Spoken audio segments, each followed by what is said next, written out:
Well, good evening and welcome to the Lynnwood Times candidate interview with Mukilteo School Board Director District 2 candidate Peter Swardstrom and Mukilteo School Board Director District 4 candidate Charles Hauck.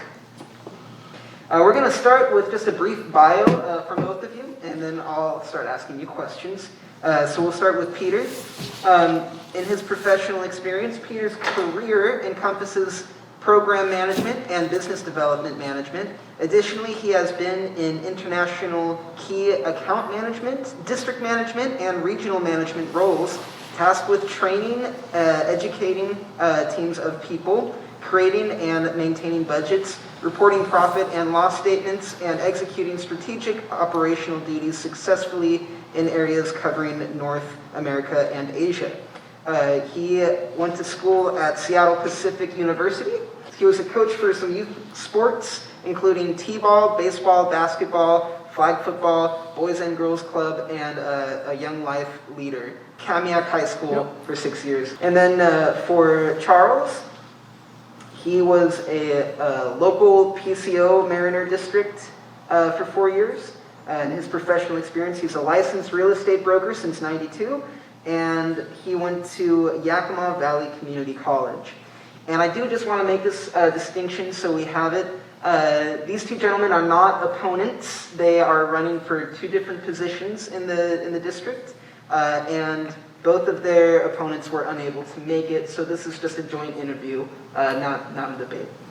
Good opening question. We'll just start here with Charles, okay, and then I'll pass it off to Sounds great. Peter.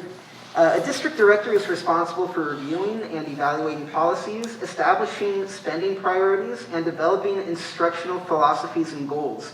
What inspired you to run for office, and what will your top 3 priorities be if elected to office? Well, I decided to run for office of school board is because I have 2 grandsons that currently are enrolled in the Mukilteo School District. And I want to make sure that they get the best education possible, that they have the best resources available. And my grandsons are a mixed race, and I want to make sure that the critical race theory is explained properly and it doesn't bring a division in their life. These young kids, they don't need that. We didn't have it when we were growing up. We had a lot of new things that came up when I was growing up, and when we integrated a lot with everybody. We didn't. It wasn't a question of whether we should or shouldn't. And so I want to make sure that these kids have the same opportunity, that they're all treated equally, and they have the equal opportunities to be successful. So my top priorities obviously would be teacher accountability. I want to make sure that teachers are held accountable, the school district, the administrators are held accountable, and the parents are also held accountable to make sure that they get involved and participate. So those are going to be some of my top priorities.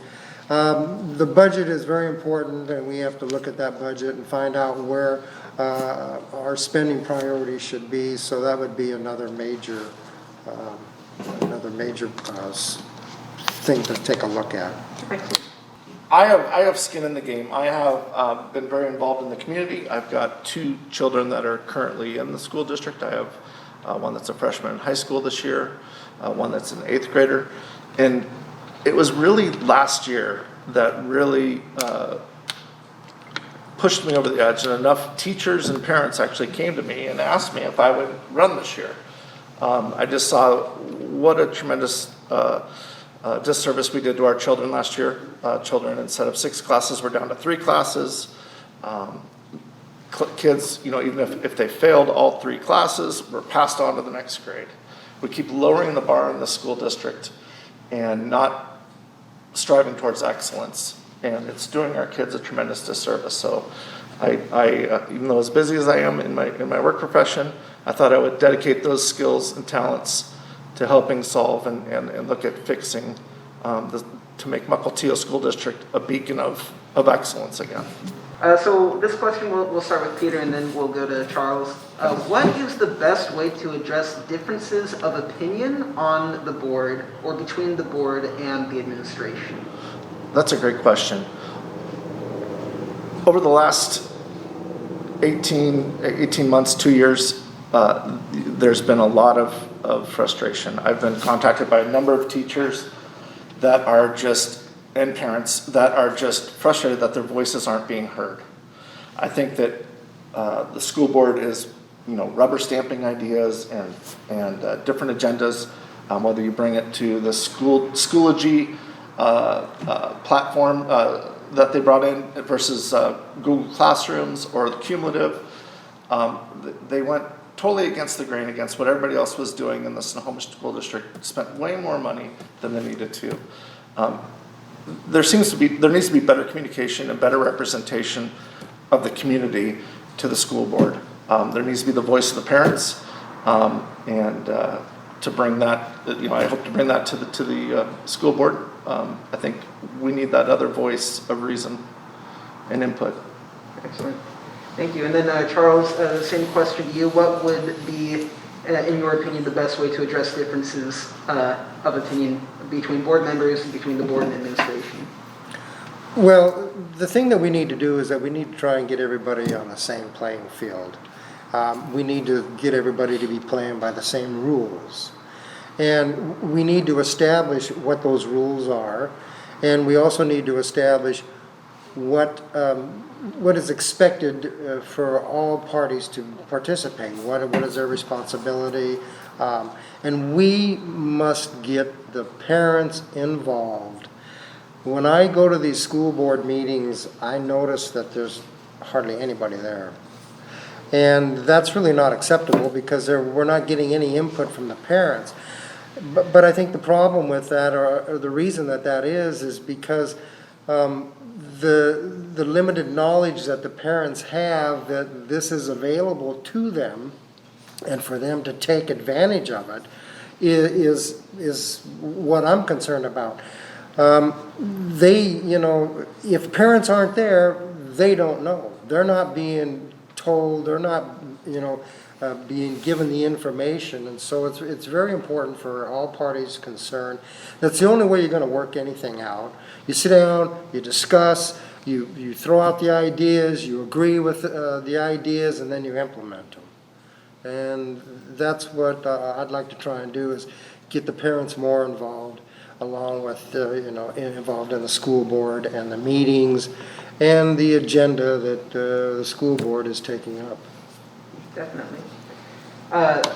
So this next question will start with Charles and move to Peter. What issues do you believe your district needs to address in its academic program and offerings? What changes would you recommend? Obviously, there's a problem because of the rates of that these kids are passing. It's very low. And I found out that my two grandsons, they were out of school, they were at home, they had their computers, and their grades fell like crazy. And now that they're back in school, their grades have picked up, they're more involved, they seem to be happier. So this is where we need to focus on. We need to get our kids back into school. We need to get them involved. We need to have activities for them, social activities, after-school activities.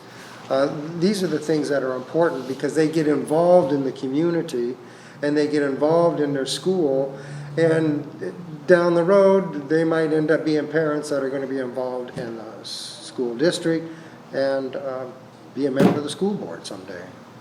If you look at our school district's report card, even according to the superintendent of Washington State of schools, we are failing our kids, and our current curriculum is failing our kids. Only 54% of our kids are proficient at math. Obviously, we need to look at this Common Core idea. Obviously, only 46% of the kids are getting it, and it's making sense. We need to get back to the basics of teaching math, and maybe do away with things like Common Core. Only 50% of our kids are proficient at science, and only 42% are proficient at English reading comprehension. We really need to reevaluate how we're teaching and what we're teaching our kids and what our priorities are as a community. Thank you. We'll start with you, Peter, and then we'll move to Charles.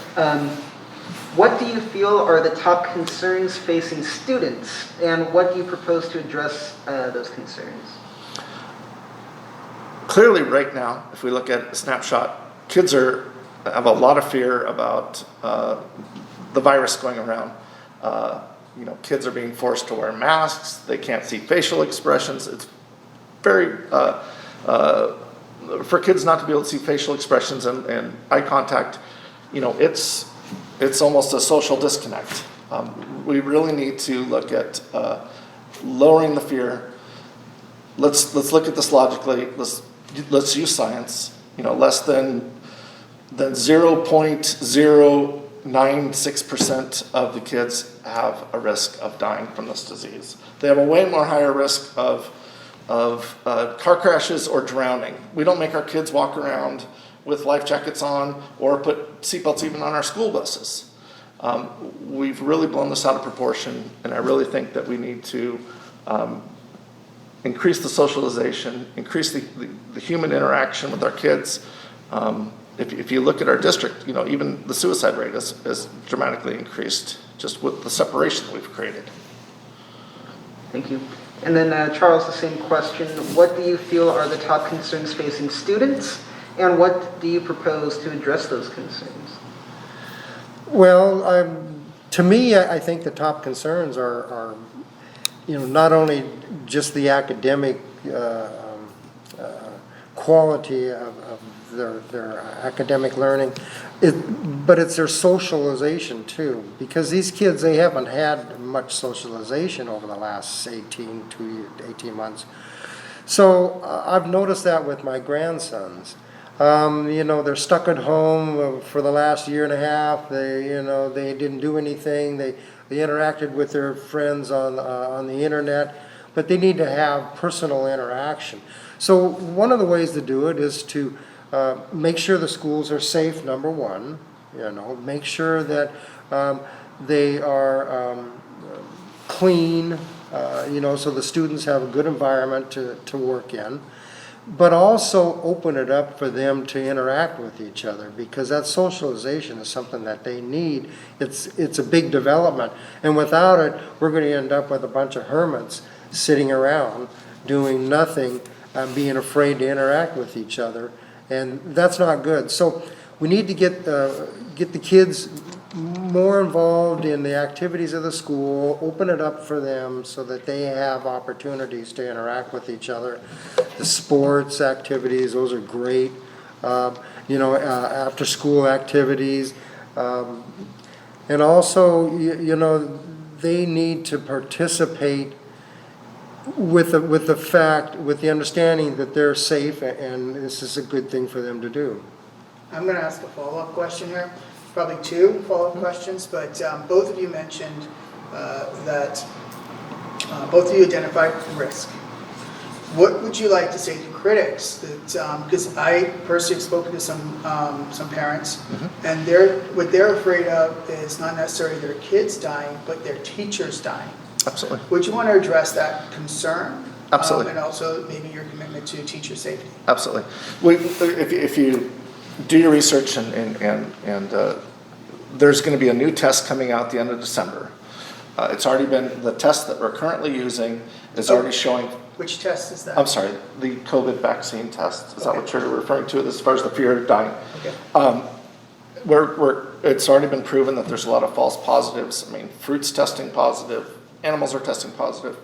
We need to be able to have a test that the researchers say they're going to have developed and out by December that will actually be able to differentiate COVID versus flu and other things. Right now, everything's just being lumped by this test into flu. I really think that if we just wait till this new test comes out that's been researched and it's going to be more accurate, we'll see the actual cases go down, and we'll be able to breathe a little sigh of relief.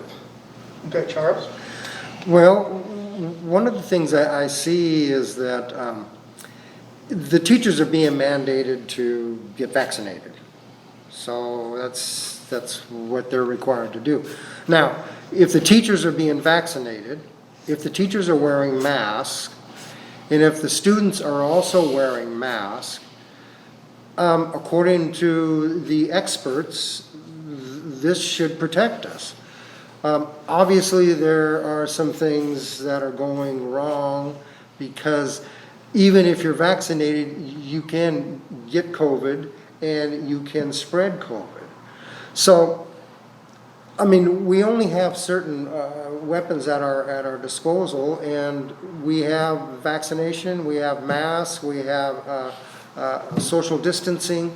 So the teachers, they're going to have to deal with that. That's part of their responsibility, is to make sure that they're taken care of, they take care of themselves, number one, but that they go and understand that because they're vaccinated, because they're wearing a mask, and because of social distancing, this is the best that we have available to us right now, and it's what we got to deal with.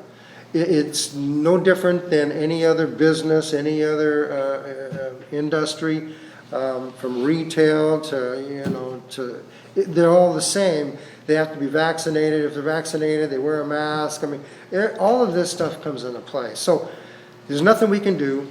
This is what our tools are, and they have to live with it. And then, last follow-up question. You both mentioned the importance, or I wouldn't say if it is an importance or not. That's my question. You both mentioned social interaction or having kids see faces. Why do you both feel that's important? I mean, why is that important? And what is your concern?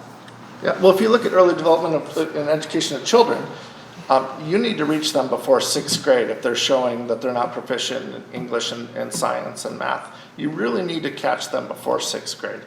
If you look at kids and the mental development and the social development and the books and in all the studies, they need to see facial expressions, smiles, frowns.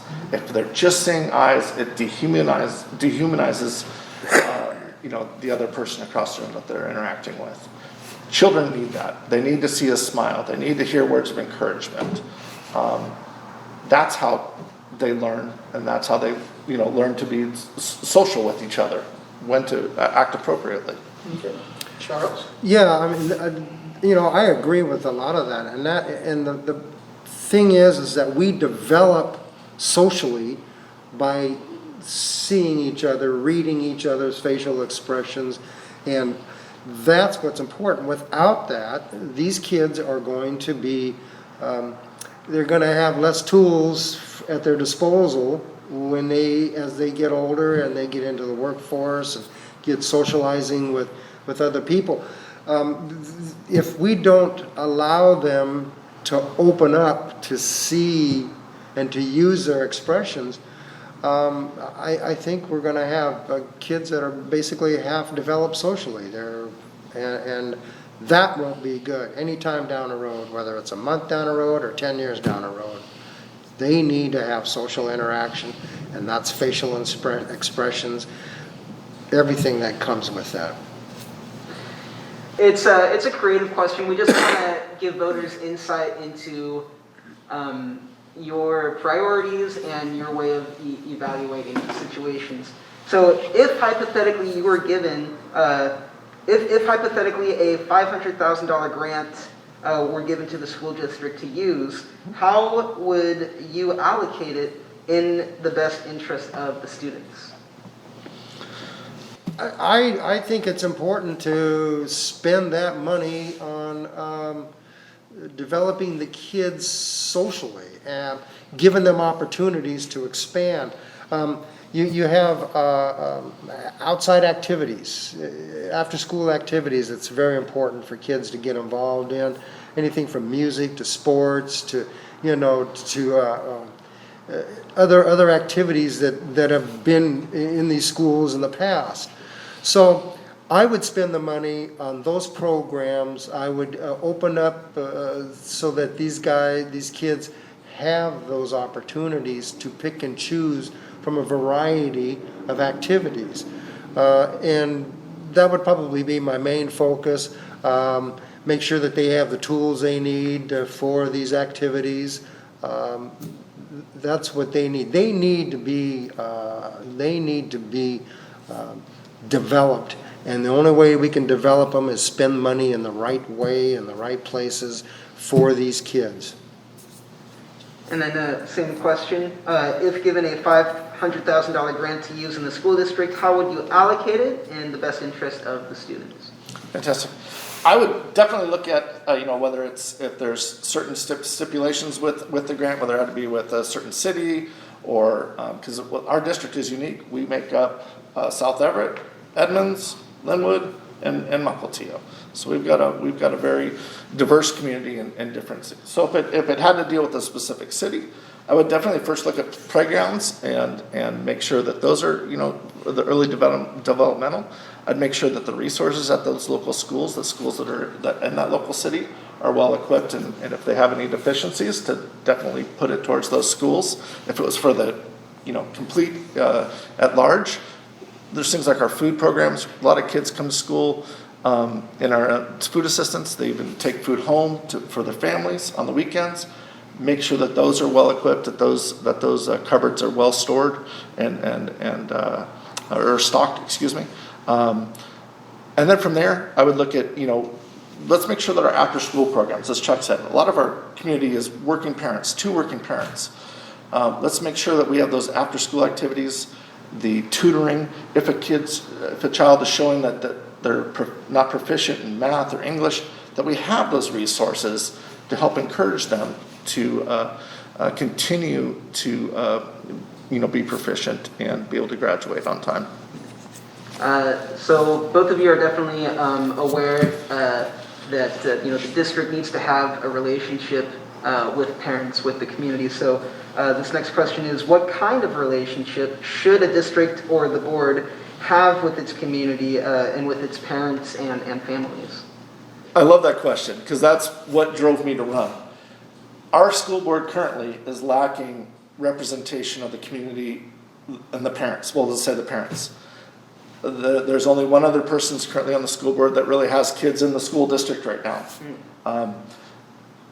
We need the voice of the parents. The parents have been ignored. The parents have been, kind of shut out, and decisions have been made and taken directions and without our input. And I really think that myself, I bring a voice of the community and the parents, so that we have some say in the direction, the curriculum that we go with our school district. Excellent. And then Charles, the same question. Well, I think that we can get the parents involved if we give them the information that they need to realize that it's available to them to be involved. I think that most parents today, they're so busy, number one, but number two, they don't even know what they can do. They don't even know where the meetings are probably. They don't, they don't have this information. And it's like, it's been shut out. They've been shut out.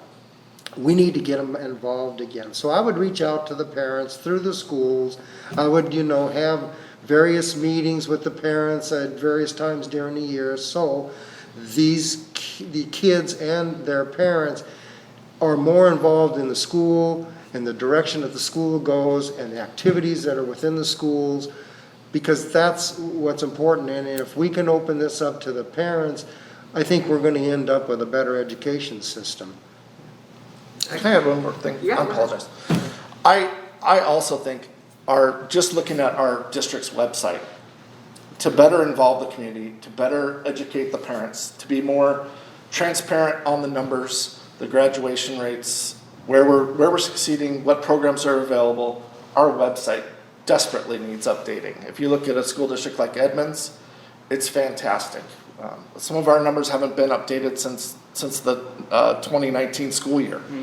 There's a lot of information being withheld or just not published, and that needs to be updated and needs to be, upfront with the parents.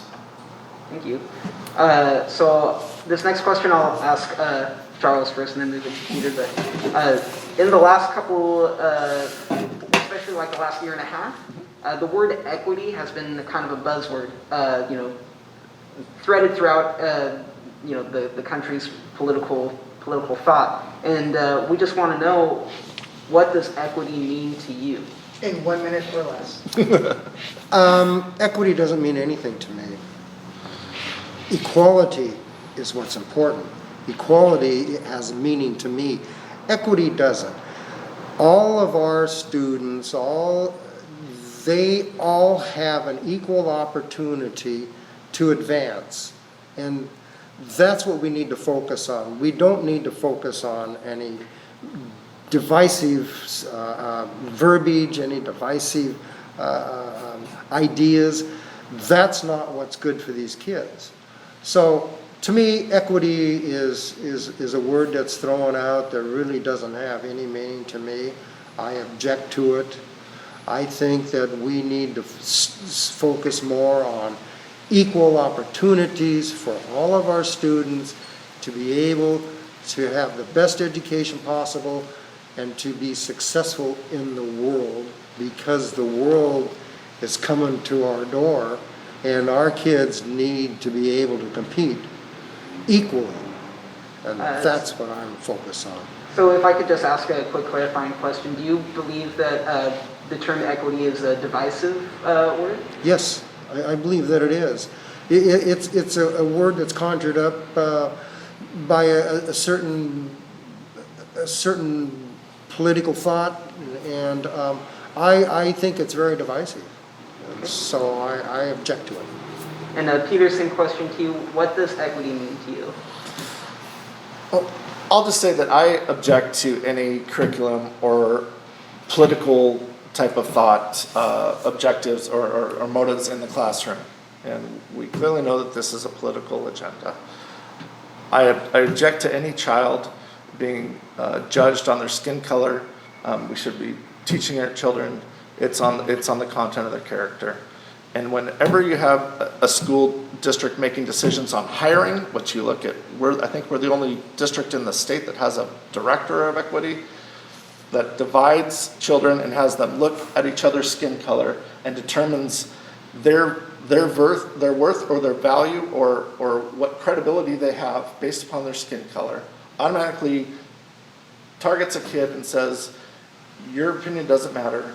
You're born racist, or you're born with a certain opinion, and therefore we should, doesn't hold as much weight as Billy or Sally over here that has more melatonin.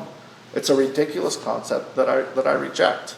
American history needs to be taught. It's been, it's been wiped out. We do have bruises. We do have great successes, but the story of America needs to be told and needs to be brought back to the basics of teaching that. We don't need to cancel out certain parts of our history. We learn from our history, good and bad. There's a great story to be told about America. America's a great country to be in. We need to be proud. We need to be united of all races. I'm a second generation American. My grandparents came over here. And I think that teaching my kids that we need to start looking at skin color again. Martin Luther King would be rolling over in his grave if he saw what we're doing right now in our classes. So just to clarify, I'll ask you too. So do you believe equity is a divisive term? Absolutely. Absolutely. Regarding school safety, what do you think the district is doing right, and where might there be opportunity for improvement? Excellent question. I have been, as a parent, I thoroughly enjoy that within the past week, 2 weeks, there's been a number of different texts. I get text messages, we get emails, whenever there was a situation just recently this week at Kamiak. And the parents were notified of the situation and made aware that there was a possible threat. I think it's fantastic that we're doing that communication and getting that out to the parents. I've had a number of parents and a number of teachers contact me and say, we would love to have cameras in the classroom. We're already doing it in the universities. We're already in colleges hereby. we just thought not only would it be a security, extra additional security, we just thought today there was an incident in Texas where there was a school shooting. If we had eyeballs in the classroom, that would be an extra layer of security for our kids and our teachers. Not only that, but if a child is sick or needs help catching up at the end of the quarter, getting ready for a test, they can go back and review previous tests and lessons. The parents can sit down there and be active with their children and help them review for those different types of tests that come up at the end of the year, and be engaged with the curriculum. I think absolutely what I've been hearing overwhelmingly from teachers and parents is that we need those cameras in the classroom. Not only that, but we also need to make sure that we're keeping our funding of our different police officers and security officers on certain campuses. So, do you support school resource officers being on school Absolutely. grounds? Okay. 1,000%. Right on. And then same question to you, Charles. Regarding school safety, what do you think the district is doing right, and where might there be opportunity for improvement? Well, I'm not real familiar on what they're doing right now. I mean, I'm sure they have programs in place, and which they obviously should. But we need to make sure that the kids feel secure in school. All day long, after school, before school. I would definitely have security personnel at all of the schools. I would definitely have cameras in all the classrooms. And the cameras are not only going to be for security, but it's also going to help with accountability, hold our teachers accountable for what they're being taught and what's going on in the classroom. So I would take a look at the budget and find out how much is being spent and what the resources are available to us. And if we need to increase those resources, we should do it. Because if the student feels secure at their school, they're going to be much better socially, much better academically, and that's what we need to do. Because like Peter said, the percentages for math is, it's really, really bad. So we need to up the security, make sure that these kids know that they're secure there. That'll help with the bullying and things like this. If they're secure, they will do much better. Well, and just a clarifying question, because you did say security personnel, but were you referring to resource officers being on school grounds? Well, yeah, resource officers, whatever label you want to put on these guys. Resource officers, security officers, personnel. If you're in a high school, you might want to step up the security a little bit more because the kids are a little more active. When you're in your grade school or middle school, you can have resource officers. But for the high schools, I might want to throw in an officer or two and let these students realize and know that these people are here to protect them and they're there as a resource so that then when they get out into the society, they don't think that the cops are bad, because they've been around them during school and they're not going to have this attitude. Thank you. All right. Thank you so much for taking the time to be here with us. We really appreciate your responses, and we would like to give you an opportunity to give the voters a closing statement.